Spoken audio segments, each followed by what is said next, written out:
Well, welcome to the second segment of podcast number 4. We got Abby, Joey from Hutch Connect. I'm Kendall with Knackle Studios. That's at 13 East Sherman if anybody's curious about doing a podcast. Can I get a little chill in there? Absolutely. And you know what? We're going to talk about paint work with SG Paintworks. Shane, welcome to our studio. Thanks for having me. Welcome. Hey, tell us how this all started, getting into the painting business. Probably a really stupid idea. I don't know. I actually have a construction background. I grew up with my dad doing drywall from the time I was about 10 years old. And Wow.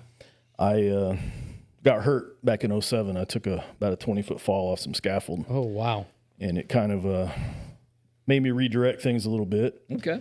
And growing up, we had a lot of friends that did paint and body work, and I was always interested in it. Classic cars, motorcycles is kind of something that's always been a huge interest. My grandfather was a mechanic. And my brother and my cousins all liked the mechanic end of it, but I hated getting my hands greasy. So Yeah. So now you just get them all painted up. now, Huh? yeah, covered in dust and body filler and paint fumes, but you know, it kind of still, the passion's still there for it. So Absolutely. Awesome. So what converted it to a business? When did that start? in probably, was it 2010? I think it was. After I got hurt, I I found a process called spray on chrome. It's kind of a hybrid between plating and painting. And so I had to learn how to paint you doing that. But the process is very finicky and was hard to make money. Mm-hmm. So I shut that down. But while I was doing that, just, you know, being closely connected, I ended up painting a few old vehicles, and then some rust repair started, and, you know, some motorcycles came in, and it just kind of evolved that way. So a little bit accidentally.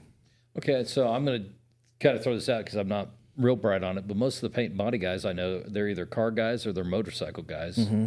I've not seen many that do both.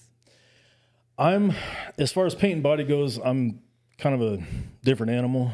Most body shops you find are going to want to do, they're just really in the pocket of the insurance companies, and that's their focus. They want those insurance claims.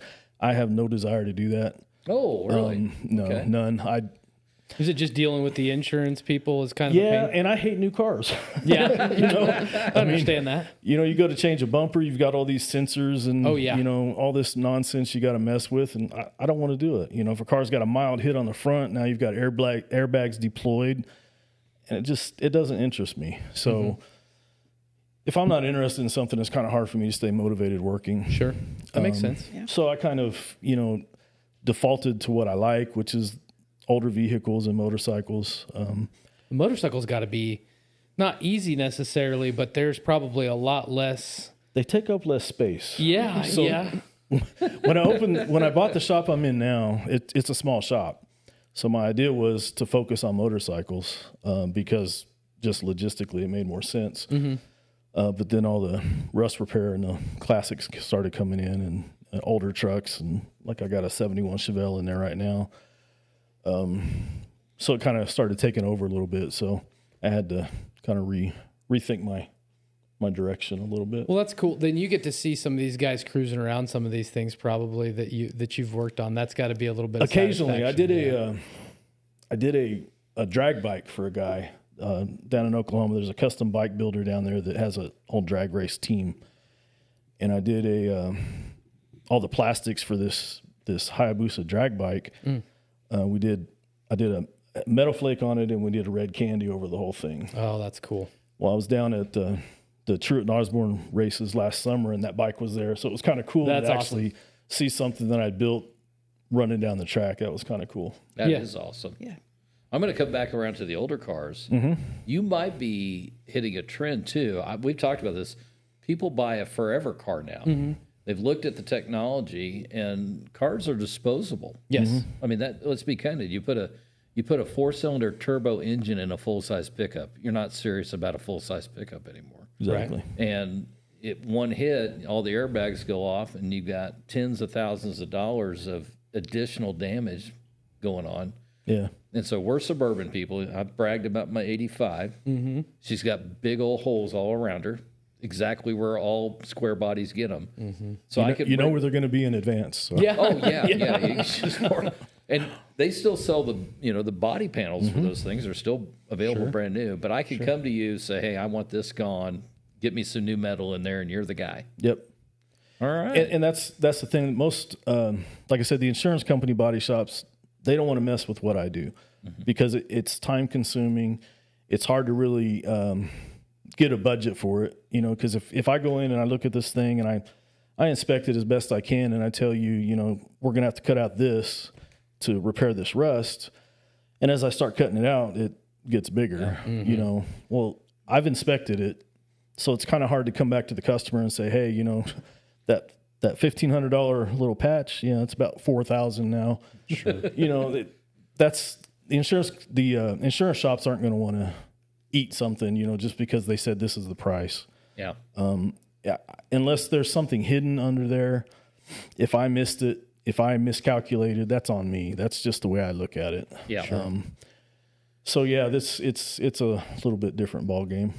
Well, I know there's now an inner rocker panel also on a Chevrolet, because there's enough rust that I thought, hey, what's that? And I looked it up, and there's 2 rockers I got to replace now. Exactly. Well, aren't I a lucky lad? Yeah. But I won't give that truck up. I mean, I get in it. I love that narrow steering wheel. I love the feel of it. Yep. She starts, she runs, and you know what?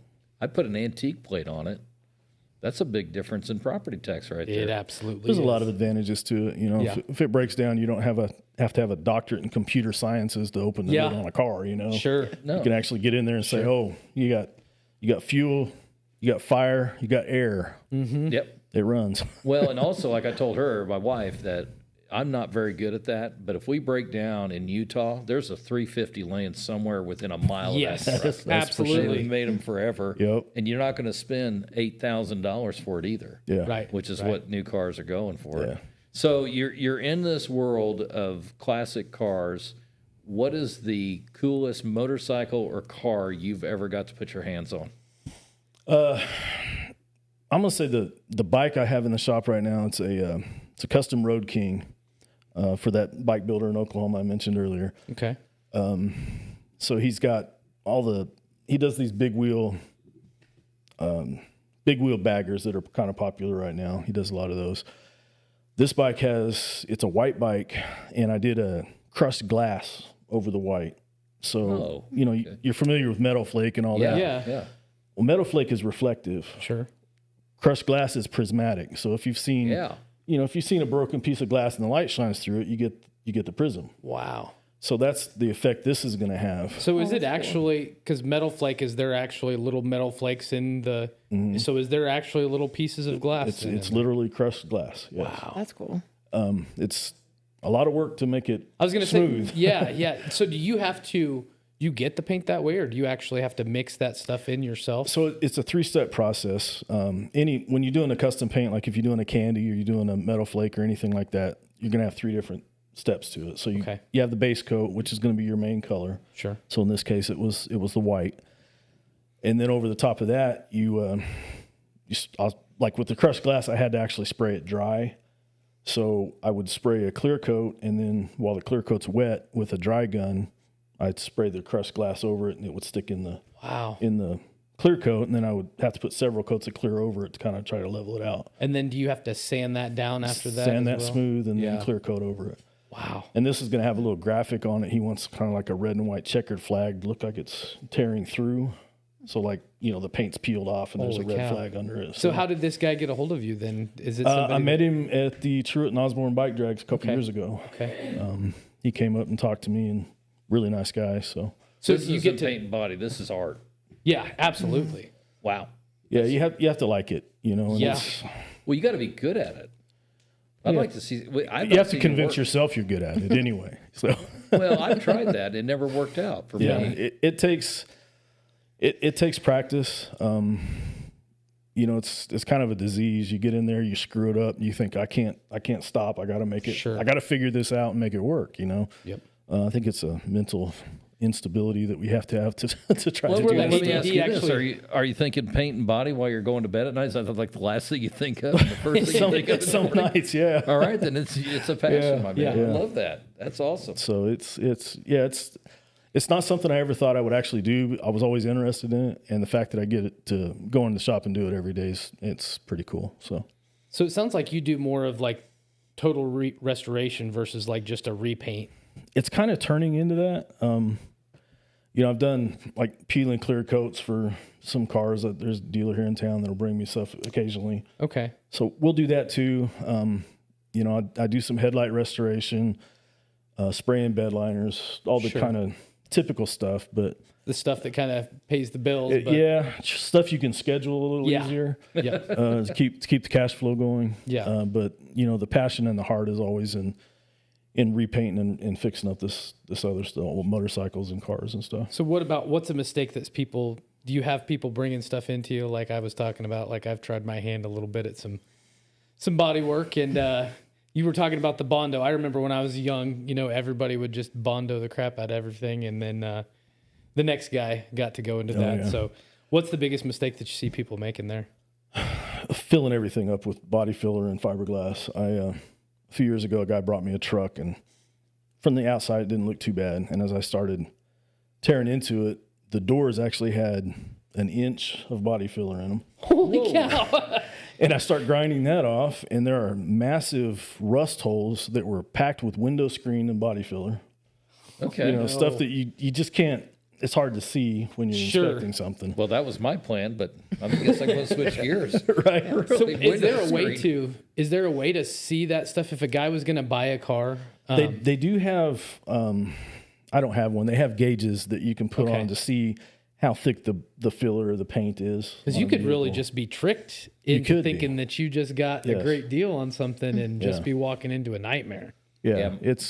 You know, if you get it when it's fresh and the guy's actually done some work, you know, getting that body filler block down, you don't know what's under there. Sure. Wow. Abby, do you guys do the motorcycle thing? We used to. Really? Mm-hmm. You guys just...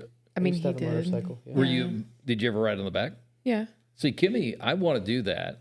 She said sidecar. Yeah. She doesn't trust me. I'm down for the sidecar.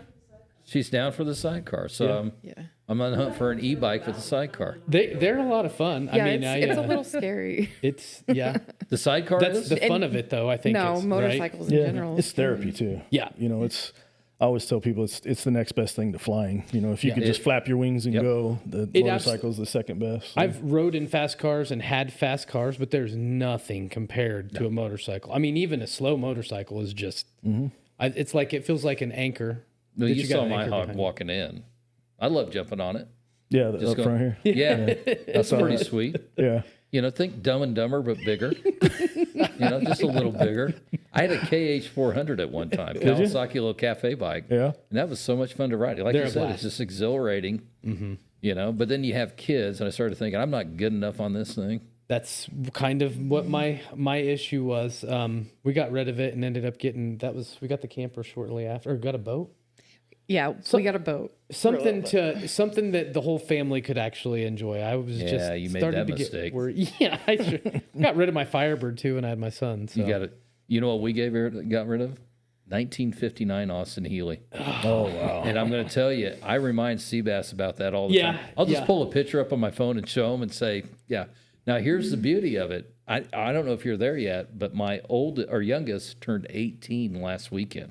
I am no longer legally obligated to any children on this planet. Our first turned 18. Yeah. So we're not quite there yet. Not quite there yet. Yeah. All right. Do you ride yourself? I do actually. I had to sell both my bikes last year, unfortunately, but I'm actively searching right now because it's every time.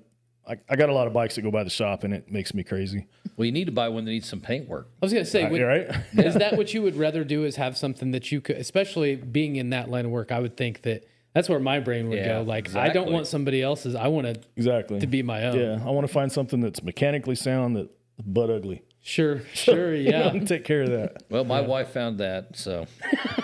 Yeah, mine got screwed on both. So. Well, that's awesome. Well, Shane, it's great meeting you. Yeah, what's the best way for somebody to get a hold of you? I have the SG Paintworks Facebook page. Okay, is good. My phone number is 620-314-6874. And the shop is at 411 North Poplar in South Hutch. So 411 North Poplar in the South Hutch. South Hutch. And Joey's going to hit you with a couple of questions here. Uh-oh. So you kind of already answered one of the ones that the previous guest had. What made you start? We talked about that a little bit. He's trying to take away my job. Yeah, I know, right? I don't like it. But the other one that he had was, do you have any kids, grandkids? No kids. So that's why you can do the motorcycle thing then, huh? Yeah. I don't get in as much trouble that way. Right. Yeah, no Hundreds kids. of I got thousands a lot of of dollars. nieces and nephews, so Yeah. Do you get take them on rides at all, or do they request rides? no, I got a nephew that's interested, so my brother and I are kind of looking for something to try to get him on the road with, so he can ride with us. So. His uncle needs to paint that hot rod. That's Yeah, right, exactly. Yeah, Yeah. he ain't I gonna grew run up around with no dirt ugly, bikes. ugly bike. So Yeah. Are you a dirt bike guy? I was when I was a kid. We had a little YZ80 that we beat the hell out of. I'm going to go there. It's the hair. I could have guessed that. Yeah. I could have looked at that and said, "Hey, long that's hair." where most bike enthusiasts starts on the dirt. Yep. I remember I goosed it the very first time I got on it. I goosed it and threw myself off the back, and I was like, "I'm not doing this anymore. I'm done." And I saw my brothers riding, and I'm the oldest. And I saw my brothers riding around, and I'm like, "Okay, I'm doing this. I'm Ego doing would this." not let that go, would it? Yeah. Then we got a 250, and that was the big boy. That one was a lot of fun.